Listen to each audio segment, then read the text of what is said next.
Hello, Keith Rucker here at VintageMachinery.org. Guys, today we are back to work over here on the steam Stoker engine. We did just get our cylinder sleeves, our valve sleeves rather, that go into the block here, the cylinder block.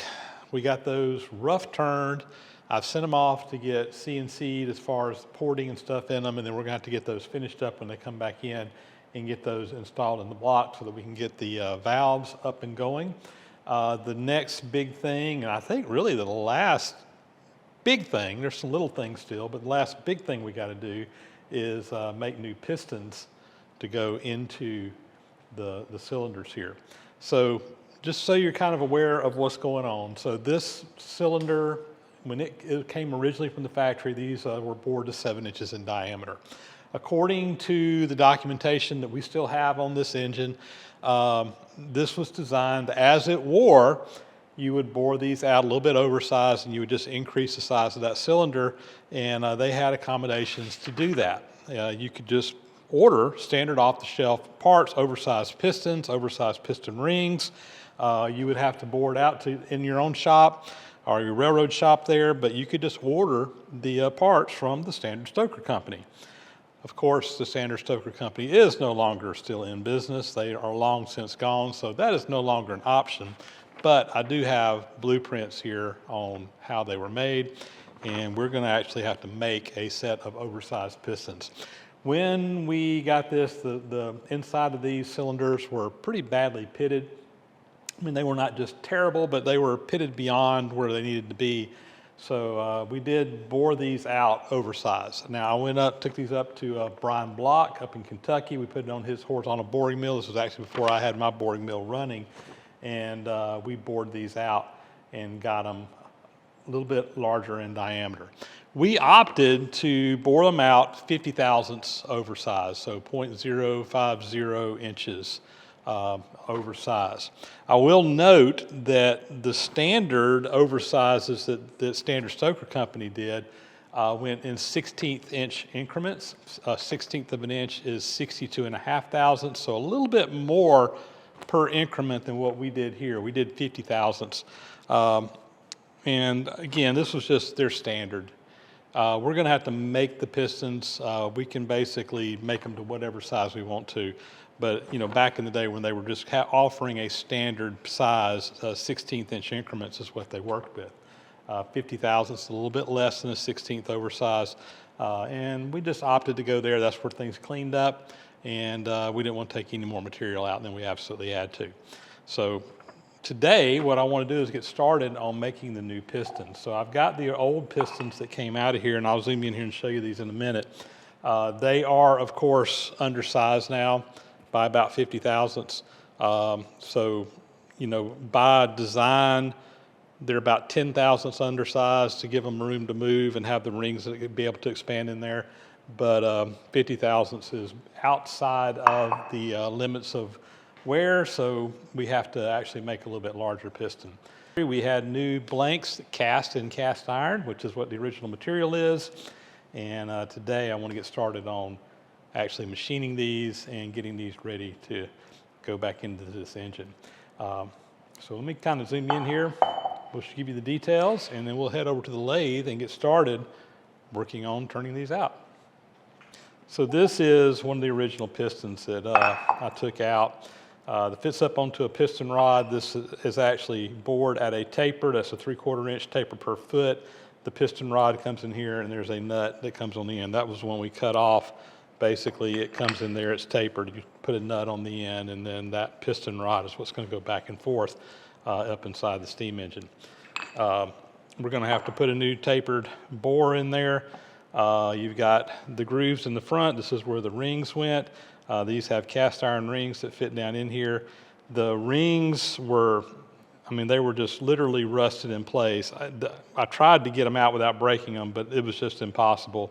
I did get a couple of them out just to see what they were like. These still have the piston rings are in there, and they are like I said, they're pretty much just rusted in place. So I tried putting some penetrating oil in there, and they're just too tight. I mean, they won't even hardly go back in there right now, but it's because of the rust and corrosion down in there.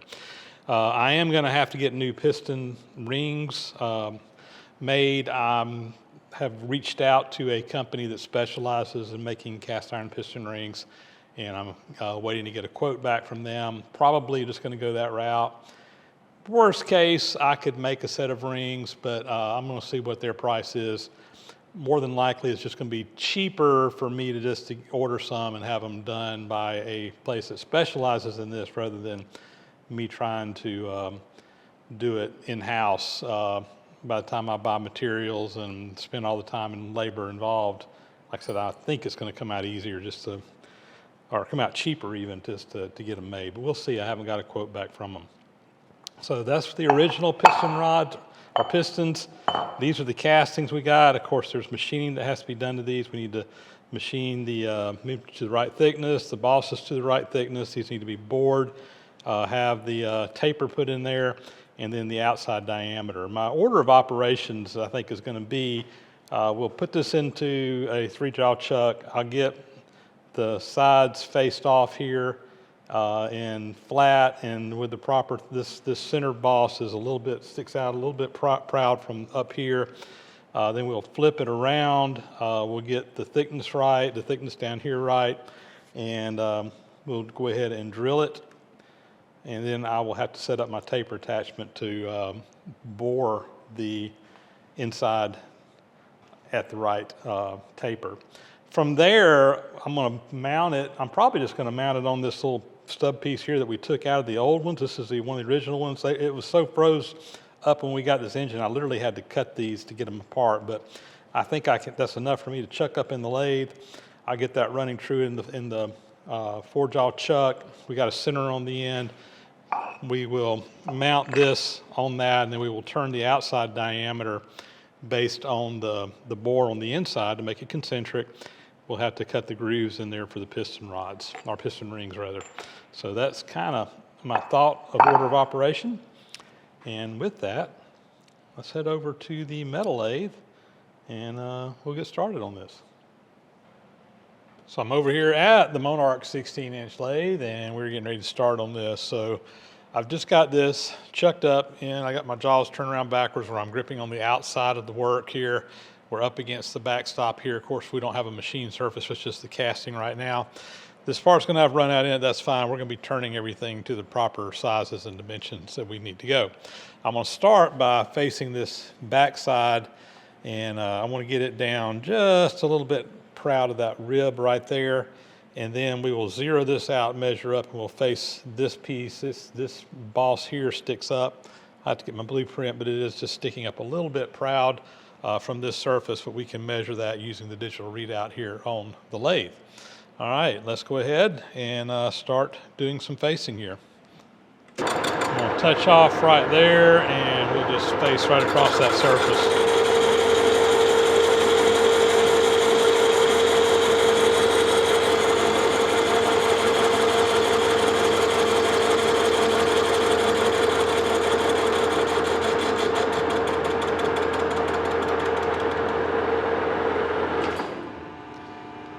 See about where I'm at. I got a good bit to go. Like I said, I just want to be just a little bit above that rib right there. So we're just going to continue on here.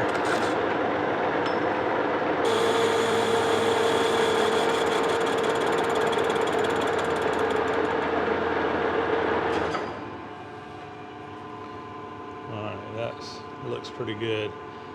We'll start there. I'm going to zero out my digital readout on this measurement. Let me go get my blueprint and see how high this needs to be, and we'll start working on that. All right, so I'm zeroed out. This face needs to be 1/16 of an inch coming out from this, so that's 62.5 thou. Again, I got my digital readout zeroed out so I can kind of follow where I'm at there. We'll come in here, and now I'm going to start working on this face.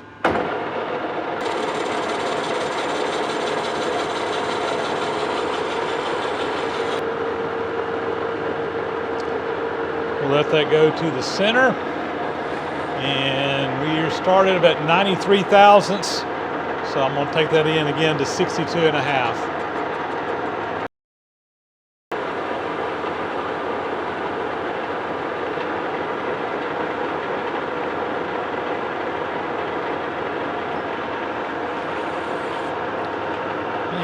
I just want to make sure I got that 1/8 inch gap in there, so I'm just going to bring that into 0. And yeah, we're right where we need to be, so that's good. All right. That's pretty much all the machining we need to do on this side. So now what I'm going to do is we're going to flip this around to the other side. I'll flip it around. I want to make sure that the backs of these are nice and clean, because I want to make sure that we got that in there where the two sides are going to be parallel to one another. So we'll put that in the chuck. That's up against the back. We'll grip it on the outside.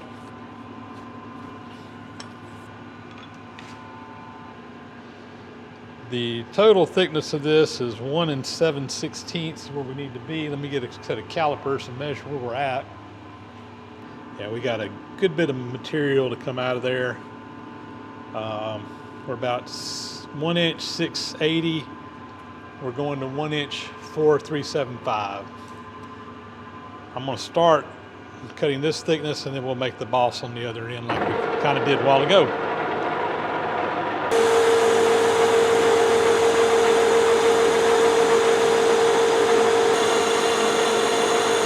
Now I will note right here that we are hitting those ribs a little bit.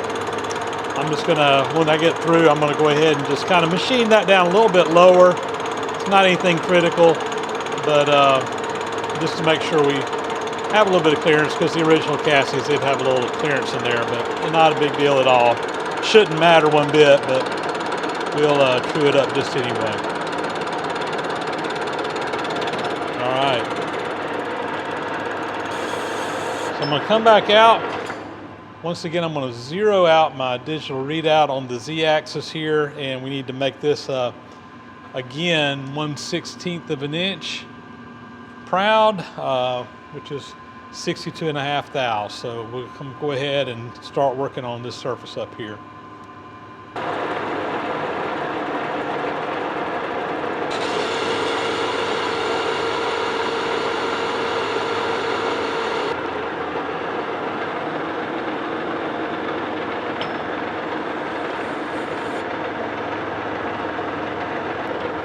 I'm going to change out cutters here, and next I'm going to relieve down a little bit this little spoke in there.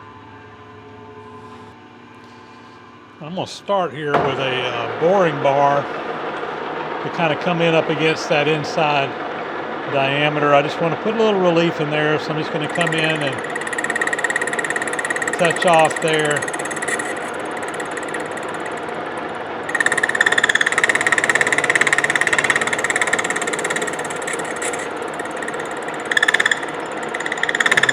Time of that.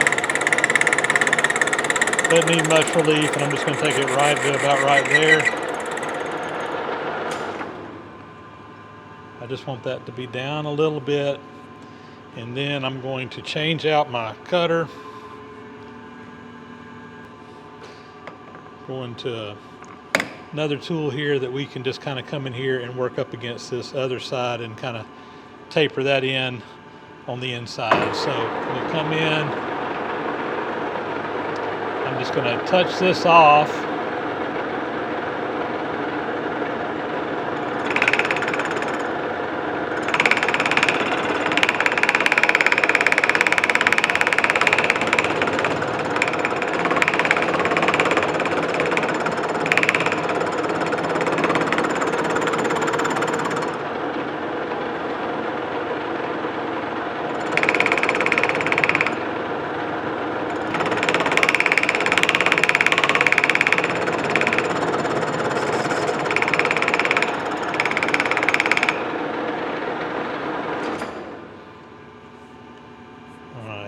That'll be fine.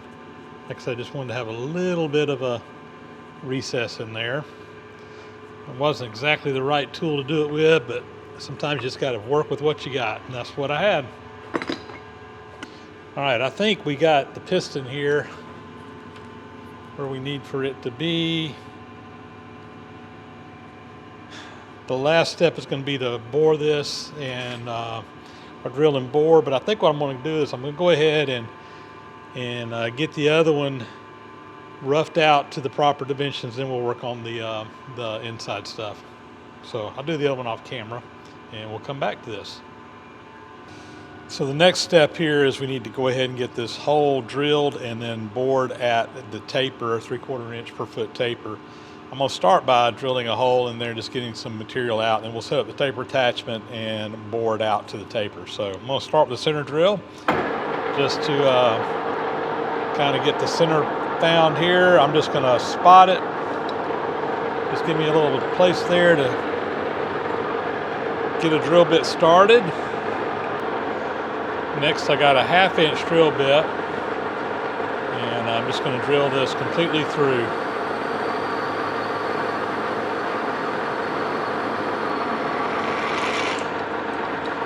All right. Next, we'll go up in size. This is 1 inch and 7/32, which will give me a little bit of room there to get the taper bored out.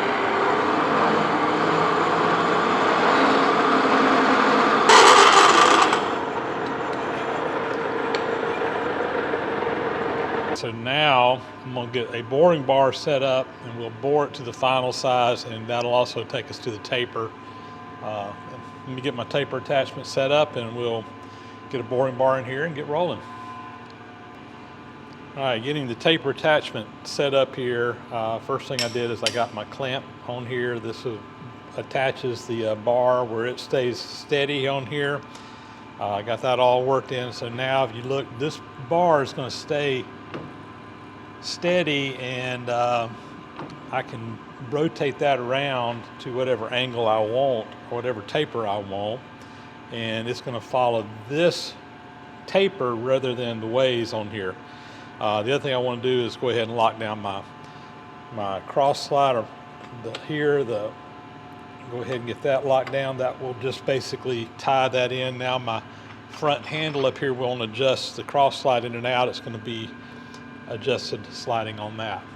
I've already come in here and got the taper set. The taper for this is 3/4 inch per foot, and I've got the scale here on my taper attachment. I dial that into 3/4 inch per foot, and then I came up and actually using the digital readout fine-tuned it just to get it exactly where it needs to be. It's really close to being on the mark here, but I had to make a couple little fine adjustments, and I'll show you how I did that here in just a second. So to confirm that I got my taper set right, we're going to use the digital readout up here. This will make measurements. It basically is measuring the saddle moving in and out on the bottom number down here. The top number is moving the cross slide in and out.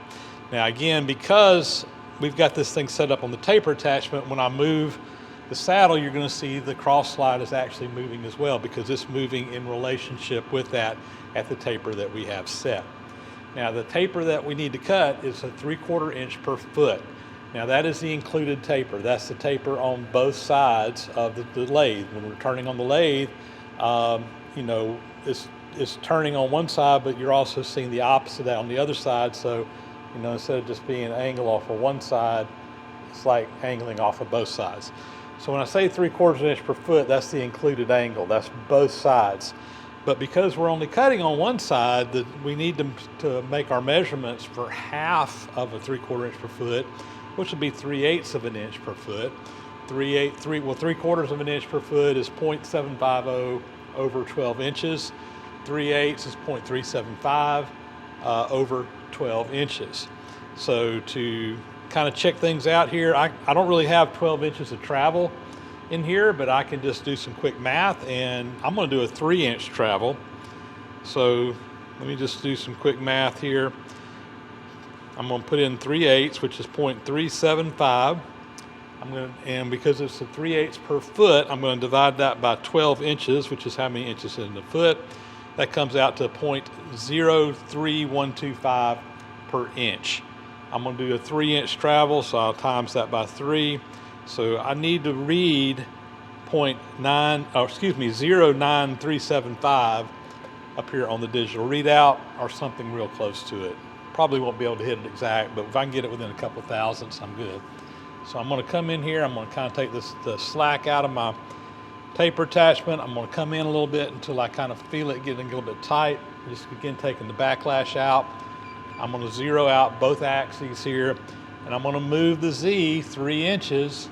1, 2, and we'll have to go slow here to get exactly 3 inches right there.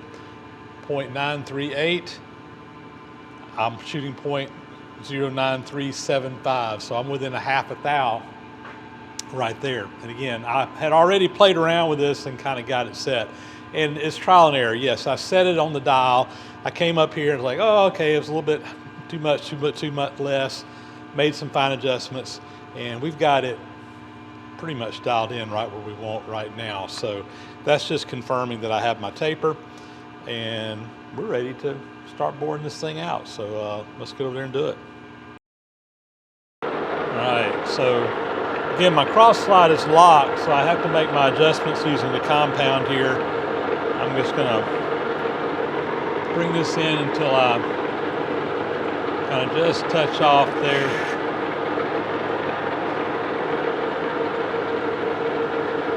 I'm gonna make a little cut. I'm gonna again pull it back. I'm just taking the backlash out of things. And then we will come in here, and I'm gonna have to reverse my travel here. I had it going backwards a while ago for the cross slide. All right, here we go. So it's going to start cutting, but real quickly you're going to see it's going to kind of come out of that cut.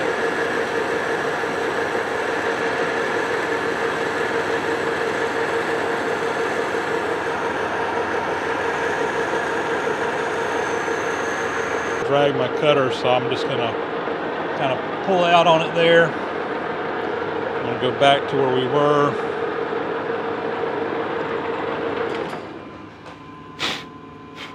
That should be bored at the taper that we want. Let me see where I am on my measurement. It's about 1.270 inches. I've got about 100 thousandths I need to take out of the diameter here. So, all right, we're going to come in and make another pass. I'm just going to dial in. Just going to do some light passes here. I'll take another pass down through there.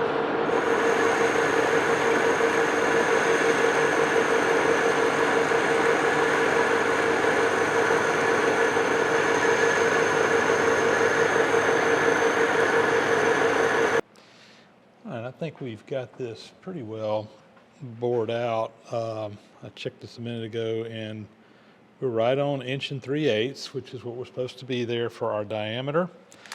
I'm using my little, again, this is the old piston that we cut, but it has the right taper in it.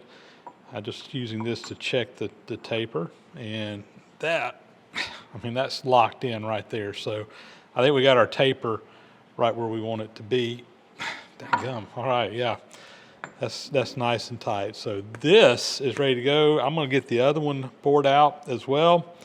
And from here, what we'll do is we will actually chuck this up in the 4-jaw chuck, get it turning true, and we will mount the piston on the rod, and then we'll turn the outside diameter. And that'll be what's coming up next for you guys. Let me get the other one bored out, and we'll be back. I've got this little stub arbor mounted up here in the 4-jaw chuck. I've got my center here, this side, just to kind of help keep it lined up. And I want to get this running true. I've got it here on the surface that's actually the important surface that's going to be running inside the hub. And just out of the block, you know, we got about 50 thousandths run out in this. So, and this seems to be my low spot right here. So that needs to come toward me by half of that amount, 25 thousandths. So what I'm going to do is I'm going to loosen this jaw up right here just a little bit. We'll go 180, and that loosened it up a little bit, but I want to kind of just take about half of that out. And I'm probably have to do this in a couple of tries. Just do a little bit at a time. So we'll come back around over here. So we took about 20 thousandths total of a run out. Again, I'm going to loosen this one up a little bit. We'll go to the other side. And I want to take about half of that out. All right, so now we got our run out down much lower here. Still about 10 thou though. Loosen that one up. Come around, tighten this side up. All right, so now we're down to about 3 thou. I'm just going to see if I can.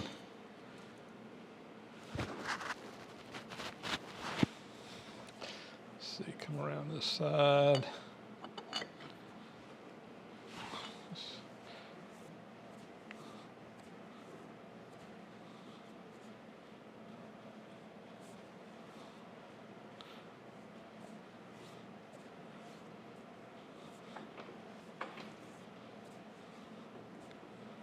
Let's see if I can just tighten it up a little bit right there.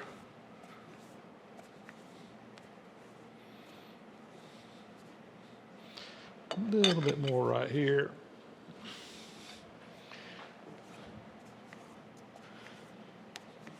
Yeah, we got less than 1 thou run out.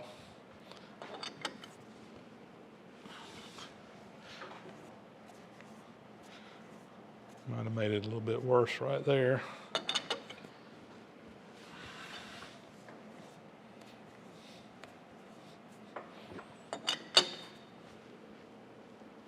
Tighten that one up.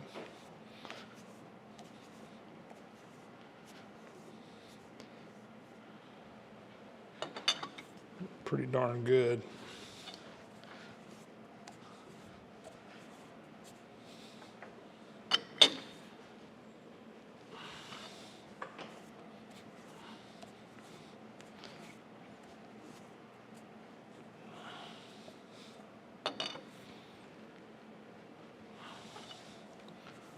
All right, we're going to call that good. So I'm going to take the piston, we'll put it up on here. I'll take my nut, tighten that up. I'm going to do this before I tighten it up just because I want that to help support it to keep it straight. So when I'm tightening that up, it doesn't twist this in the chuck over here.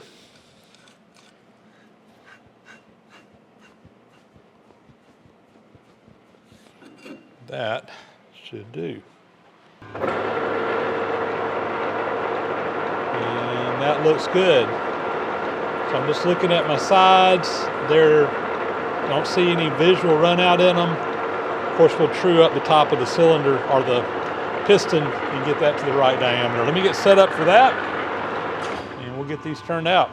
All right, I'm going to go ahead and touch off on this. And I'm going to take a kind of a light pass this first pass, about 20 thousandths of an inch.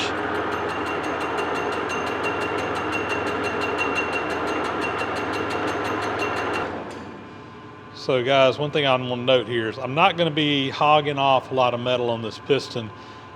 We've got this tightened up. It's just the taper holding it in place. There's no key or anything in there to keep this from spinning. So I'm afraid if I try to take off too much, I might spin this on the shaft. I want to avoid that. So anyway, we're just going to kind of take our time. I'm going to do 40 thousandths total here. Cut across there and we'll just work our way down.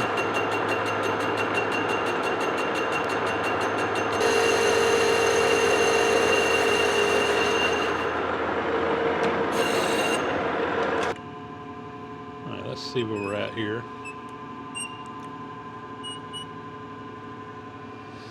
So it looks like we're at 7-inch, 128 thousandths.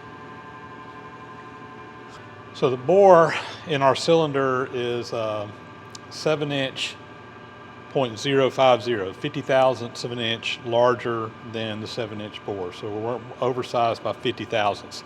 According to my blueprints, the piston needs to be 10 thousandths of an inch smaller than the bore size. So our target here is going to be 7 inches, 0.040, which will be 40 thousandths oversized, which again gives me a 10 thousandths clearance, which is what the blueprints call for. So we've got, yeah, about a little, not quite 100 thousandths to take off the diameter. So let me take a few more passes and we'll get this cleaned up.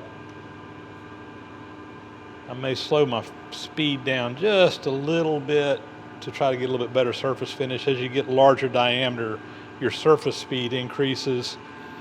So let me do that real quick. I'm going to go to 273 RPM.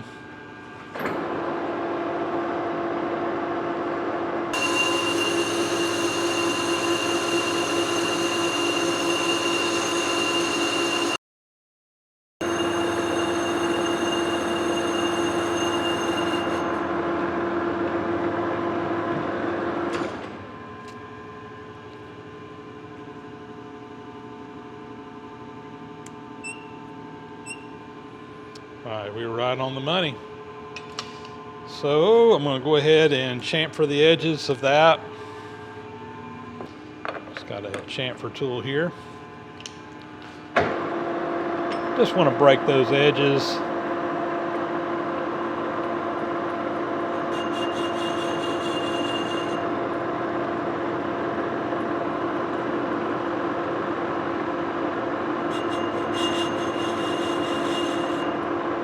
Do it.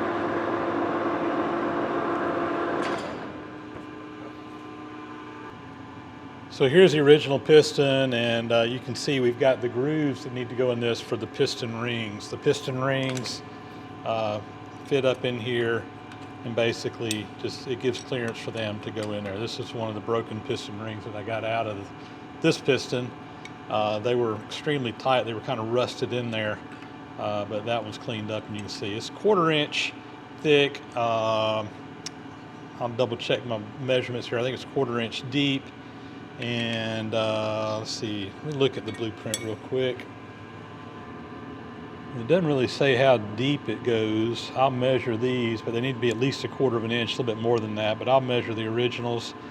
And it looks like 11/32 from the edge to the outside edge to the inside edge, and on each side, and then of course 1/4 inch wide.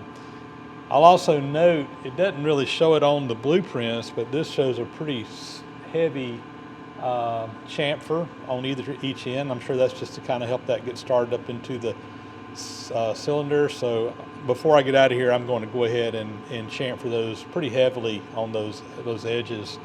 I kind of like that. I think it'll make it going in a little bit easier. So I'm going to measure the depth of this one, because like I said, it just really doesn't say on the blueprint how deep they need to be, but we'll make it match. And to do this, I basically just have a parting grooving tool in here, and we'll kind of groove that thing out.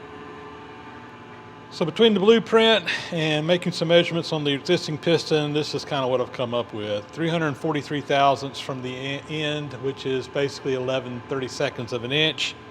The grooves are 1/4 inch wide. They're actually just a tad wider than that to give a little bit of clearance, about 5 thousandths oversized. And then deep, 0.3125. And that's not a super accurate measurement. That's basically 5/16 inch deep. It just needs to have the rings are 1/4 inch, so that gives us a little bit of room for them to be able to go down a little bit deeper and go undersized. So that's what I'm going after. Let's see if we can do it. So since we're kind of working off the edge of the part, what I'm going to do is I'm just going to take a piece of tool steel and put up on that, and I'm going to bring my cutter in, and I'm just going to kind of bump it up to that edge, and I'm going to call that 0. Now, this is not a super critical measurement. It just needs to be in about that far from the end. If it's not exact, it's not the end of the world, but I'm going to 0 that out right there. That's basically this edge is flush with this edge, and we need to go in was at 343 thousandths. So I'm just going to use the digital readout. I zeroed it out there. 343 thousandths. I'm going to lock my carriage in place right there. And now what I'm going to do is we'll come in, I will do that until it touches off. I'll zero out my x-axis, which will show the depth, and we'll just feed in 0.3125. So let's do this, and I'm going to slow it down another notch here, guys. I'm going to go to 205 RPM. So we'll come in right there. I'm going to call that 0. And again, we're going down 0.3125. So I'm just going to start feeding that in.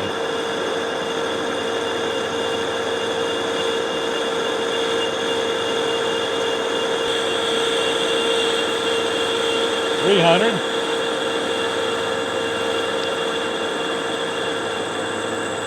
Right there, 3125. All right, I got the other side marked where I want it. We're going to leave a little bit of a gap in between, but again, I'll come back and clean that up. We'll go ahead and take this down to 0.3125.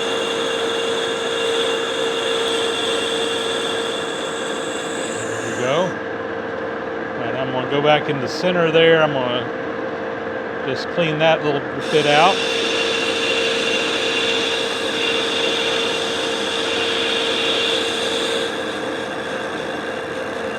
Right there. All right, here we go. And just making sure I got clearance for that ring. Just a little bit on the tight side. I may just fuzz down one side there just a little bit to kind of open it up just a little bit. Just bringing that cutter right up to that edge.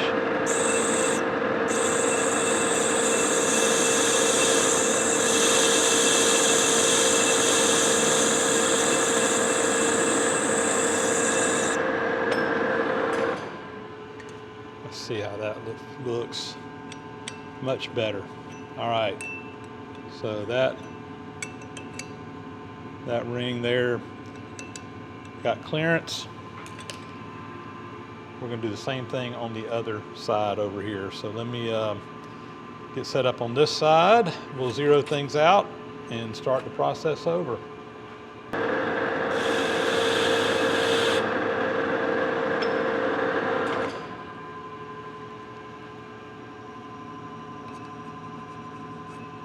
That feels good. Get my chamfering tool again.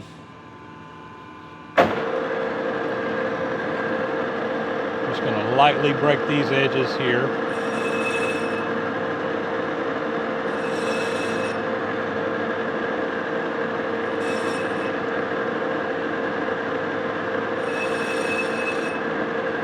And again, on the outside, I'm going to put a bigger chamfer on those.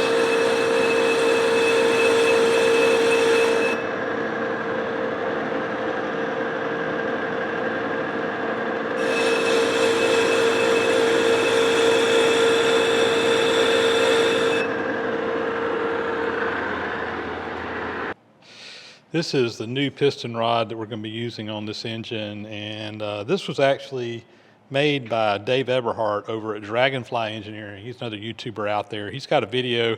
I'll try to remember to put a link to it down in the description if you're interested in going and seeing it. But he actually made these quite some time ago, and he did this on his CNC lathe.